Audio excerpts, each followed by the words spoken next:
नमस्कार विद्यार्थी मित्रांनो, मी मीरा भोपाळे स्वागत करते तुमचं जय हिंद पाठशाला या यूट्यूब चॅनलमध्ये.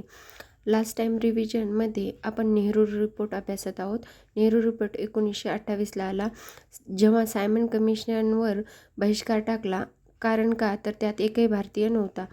मग ही गोष्ट जेव्हा भारत मंत्री बेकनहर्ट यांना कळाली तेव्हा ते काय म्हणाले, मोतीलाल नेहरू यांना तर सर्व भारतीयांना मान्य होईल अशी एक घटना तयार करून दाखवा बरं. तेव्हा ते आव्हान मोतीलाल नेहरूंनी स्वीकारलं आणि सर्वपक्षीय बैठक बोलवली मुंबई येथे. स्वातंत्र्यपूर्व घटना बनवण्याचा हा एक पहिला प्रयत्न असा आपल्याला म्हणता येईल. अध्यक्ष होते मोतीलाल नेहरू. काँग्रेसचे सदस्य म्हणून सुभाषचंद्र बोस होते. मुस्लिम लीगचे सदस्य म्हणून सर अली इमाम होते आणि सोयब कुरेशी हे एक होते. शिखांचे मंगलसिंग हे होते, तर हिंदू महासभेचे एम.एस. आने आणि जयकर हे 2 सदस्य होते.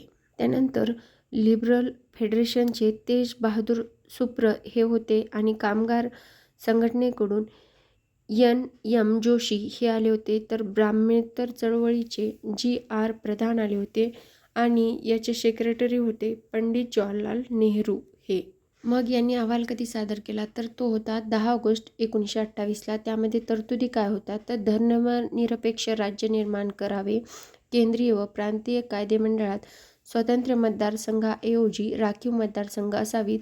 साम्राज्याअंतर्गत स्वराज्य म्हणजेच काय तर वसाहतीचे स्वराज्य किंवा काय म्हणता येईल आपल्याला स्वातंत्र्य त्यांना पाहिजे होते. द्विग्रही संसद असावी. हाऊस ऑफ रिप्रेझेंटेटिव्ह कनिष्ठ सभागृह ज्याचा कार्यकाळ 5 वर्ष आणि सदस्य 500. वरिष्ठ सभागृहाचा कार्यकाळ 7 वर्ष आणि सदस्य 200.